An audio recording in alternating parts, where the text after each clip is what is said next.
Hey y'all, I'm Allie. Welcome to Little Hill Craft Co. If you seem like I've seen this girl before, why is she familiar? My husband and I have Little Hill Homestead. That's our main YouTube channel. And we have decided to start a second channel, this one, that focuses on crafts, sewing tutorials, quilting, painting, I don't know, a little of woodworking. It's like a real word. So a little bit of everything, some furniture redoing. There's another word for that. Whatever. You know what? My words are not working. This is part of, it's ceramics. Yeah, we're going to work on that too. Part of why people love us is because we're very, very real. We show you when we screw up because we're human. And we do what's called rants, which is talking about nothing. So if you're new, hit subscribe because it's going to be a fun adventure, you guys. Anyways, today I wanted to start with something kind of small and simple because we do craft shows and we have sold a ton of these. I was shocked because we sell them for $3 to $4 at craft shows, just depending on how much it costs for the fabric and stuff. And I saw these online and people sell them for like $8 to $12, which to me is asinine because that's a big word, I know. Because they're really not hard to make. They are very, very quick and they're great for things like stocking stuffers. So let me show you key fobs. So these are our key fobs that we make. Let me bring one closer to you. Hopefully you can see it. They're basically a loop of fabric. You can actually put a piece of elastic in there to make it more like a scrunchie to fit around your wrist if you want. You can put batting in it to make it puffy if you want, and it has a key ring on it. So that's kind of where we are, and you can make them in every color imaginable. So I thought it would take literally, it's going to take us probably less than 10 minutes, even with me talking for this long, to show you how to make it. So I picked black fabric today so you guys can see my stitch marks. And here we go. So first thing you need is some piece of scrap fabric. I prefer to work with cotton. Overall, I like cotton. It's just a little easier to work with. You need a piece that is 12 inches long by 3 3/4 inches or 3.75 inches wide. You can do them longer. This is just what I found seems to be a really comfortable length to fit perfectly on your wrist. Are you using my cutting mat? I am. My cutting mat. My cutter? My cutting mat is currently. I know. This is my husband, Shawn. If you're new to the channel, we run these things together. We've been married for almost 29 years. No, we have an Etsy shop that we sell on, and I currently have a custom order that I'm working on. So it's taken up the whole thing. That's her space. That's my space. Must be easier to film over there. Well, the light's better here. Don't I look good? Anyways, this is just the perfect length for keys to go on to fit on your wrist. But also in the next few days, I'm going to show you guys, let me grab one of these, how we make our wristlets. These are our wristlet wallets that have a key fob on them that have a little zipper, and they're perfect for holding like a cell phone or things like that. So I will be showing you guys how we make these.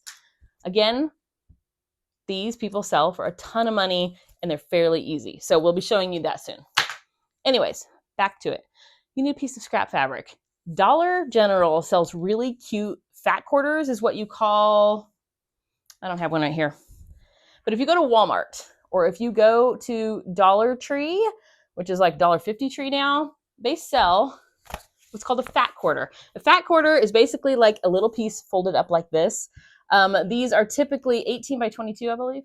18 by 21 inches. So you grab yourself one of these at Walmart. It costs $1.47 for most of their colors, and you can make yourself a few of these. Let's get started. Okay, the first thing you need to do is cut your fabric. Like I said, we use rotary tools to do this. It's just the easiest way. If all you have is scissors, use it. So we need to cut it. This is Shawn's mat. I don't know how to cut on this thing. That is the mark I need to go on right there.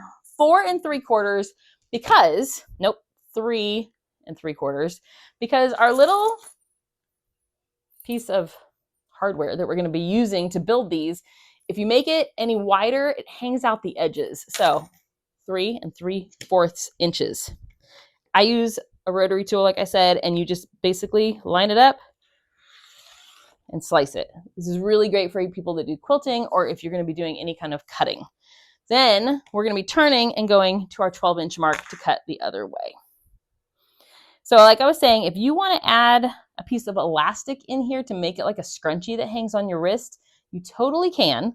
I would make your fabric probably more like 15 inches long to give it that little oomph that you're going to be adding into it. Maybe I'll do a tutorial on that eventually to show you guys, but for now, we're sticking with the basics. Cutting at 12. So we have our piece of fabric. Boom. The next thing, and this is optional, you guys, I like to put some fusible interfacing in it. I get this on Amazon. It comes at 12 inches ready to go, and it's like $10, I think, for this huge roll. We have made, I think we made 100 of these with one roll. So it goes a long way. So this, we're going to cut at 3.5 inches. It's pretty much going to hit the edge of our piece that we already cut, but it gives you a little wiggle room so it doesn't stick out. So 3.5 inches. By the way, at the same time that I'm filming this, I'm filming a mashed potato recipe for our other channel. So if you're finding me here, we do have another channel called Little Hill Homestead. Oops, I said, yeah, 3.5. Our other channel focuses mostly on recipes and gardening, stuff like that. So I'll put a link to our other channel below if that's your jam. So I'm gonna take my 2 pieces of fabric. We're heading to the iron. Is that already 12 inches long? This comes pre-cut at 12 inches. Which I said, optional. If you do a scrunchy one, you don't need this stuff. Let's go. Okay, I have you guys zoomed in so you can see a little bit better what is going on. This is our fabric. You're gonna put it pretty side down. So you're gonna be putting your iron on stuff on the back side of it. This is the iron on fabric. If you feel it, one side is smooth and one side, I don't know if you can see it, has little tiny bumps on it. They're like an adhesive. So if you put it the wrong way and try to iron it, it will melt. So you really want to make sure the bumps are face down so that when you put your iron on it, it's perfect. Now, we're just going to tap this with our iron really quickly. It goes really fast, you guys. And it is now fused to our fabric. It's a stabilizer so that when we make this, it's not as floppy.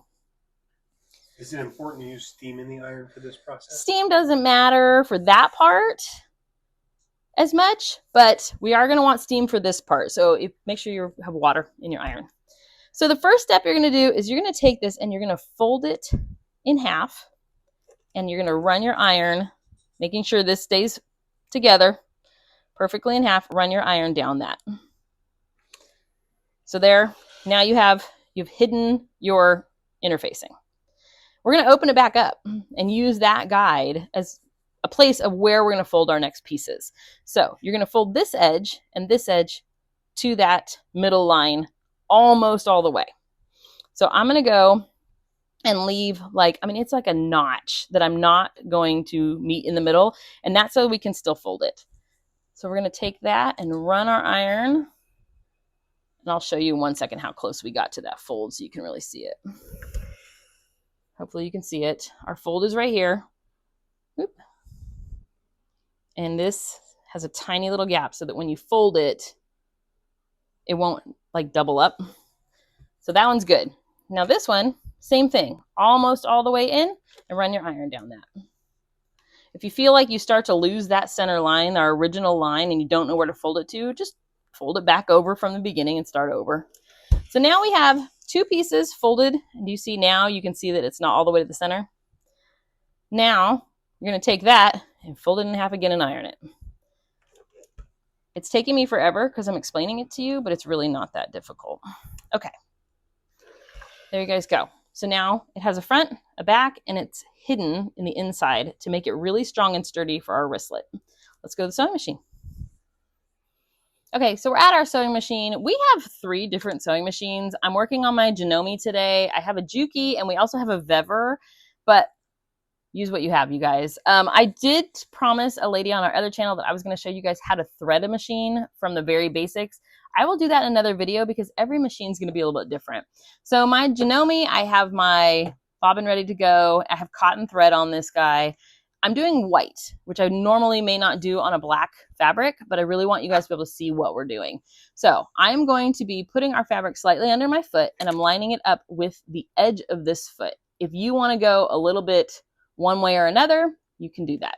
I'm going to drop my foot down and I am going to start sewing and do a back stitch. That's going to secure our stitch so that this thing will not fall apart. So I go forward a couple and then backwards a couple. Then you're just going to continue on and sew all the way down that line.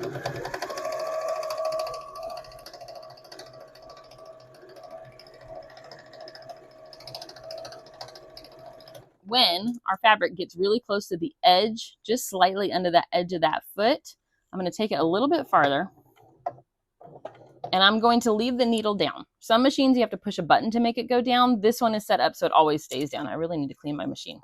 You're going to pick your foot up using either the knee pedal or the one that your hand lifts up, and you're going to give this thing a pivot. And then you're going to lower your foot back down. Now we're going to do a line going this way, but we didn't actually cut our thread. So it just helps it stay really sturdy. So again, just go a little bit till you get to the next edge. I go slow just because I don't want to run off the edge. So here, I'm going to do the same thing and turn it. I kind of know where I want it to line up on this foot, and that's where I was aiming for. Lower your foot down and then take off like a race car driver here.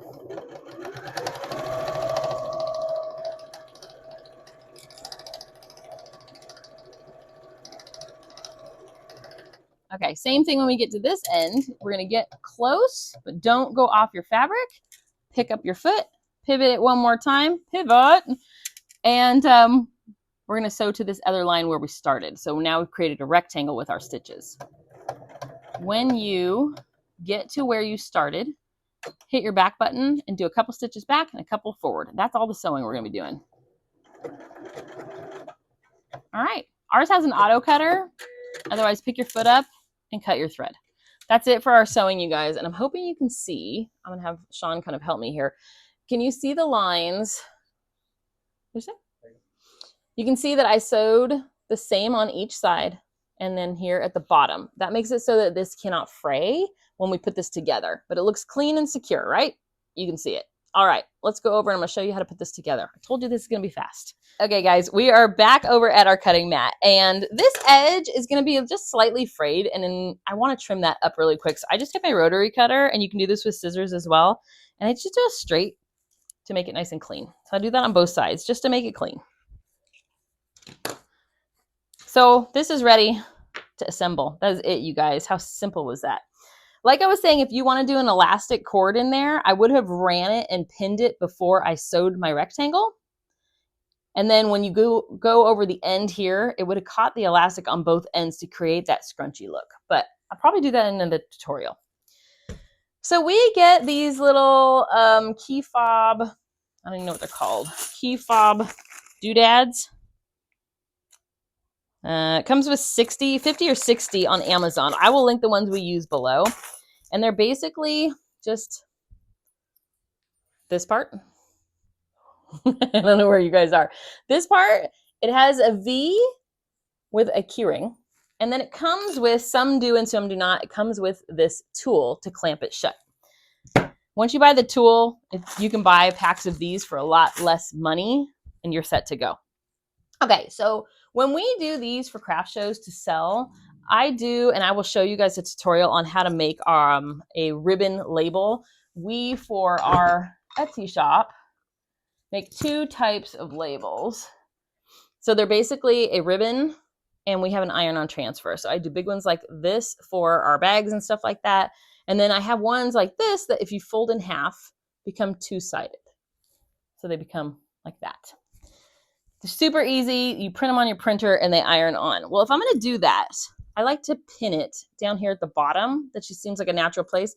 Some people do also run a big one, maybe that says like blessings or something like that, up the side like this and sew it on there. I don't find that I love to do that, so we're not going to do that. Okay, for the basic thing, I like to fold it and look to see which side looks a little cleaner to me. So for me, I stunk it up a little bit and you can see my seam right here a little bit. I'm going to fold it so that's hidden. So your loop is like this. So now this has little teeth that are going to pinch in here. So I found that if I do that, you kind of wiggle it and your fabric goes all the way to the back of that V. I'm hoping you can see this. Shawn's trying to help me out here. Once I get the fabric in place, put my fingers on the side like that, and it holds it into that hardware. With my other hand, I take these and use it like a chopstick, y'all. I like to put it over the keyring, so the keyring's sticking out the side, and do a little pinch. It's just enough to get those teeth to slightly grab the fabric, but not pinch it all the way down, so you have a little adjustment room. So I do it like that. I take it out and I make sure, is it centered? Is there anything sticking out weird? Everything looks good, and we caught all of our sides. Then I put my hands back in the same place I had them before, put this on there, and give it a clamp. It pinches all your fabric in there with those teeth to really secure it. And that's it, you guys. There is our finished masterpiece. What do you think, you guys? Okay, I'm going to zoom back out so you get to see my pretty face again. I'm not going to zoom out. Shawn's zooming out. But anyways, there's our finished key fob, you guys. I told you guys, I don't know how many minutes we're at, but with me talking, of course, it's going to be more. But I did 50 or 60 of these for our last craft show. I think it was 60 of them for our last craft show in less than 2 hours. At $4 a pop, your hardware and stuff is really inexpensive. This, I said, is $10 to do like all of them. And then I can't remember the price on these, but it's right around $10 as well. So for $20 plus a bunch of scrap fabric, we made 60 of these at $4 a piece. How much is that? $240, guys, for $40 of materials. That is really not bad at all. So if you're doing craft shows, or you want a good teacher gift, or have, I don't know, if your kids have a bunch of people they want to gift stuff for at Christmas, pick a cute fabric. I don't know, something that matches their school colors, whatever you got, you guys. And buy them from us. Or, well, I'd say buy them from us, but we actually don't sell these online because of the clasp on them. They cost a little too much to mail. They're a little heavy. But that's it for today's tutorial. I hope you guys enjoyed it, but you can go check out our Etsy store. We do sell a bunch of other things. But our next video, I'm going to be showing you how you would take this thing you just made and create a wristlet to go with it. So there you guys go. I hope you enjoyed our very first video here on Little Hill Craft Co. If you have any questions, comments, hit me up below. We answer all your comments. We're cool like that. But thanks for coming along, you guys. Oh, and hit subscribe.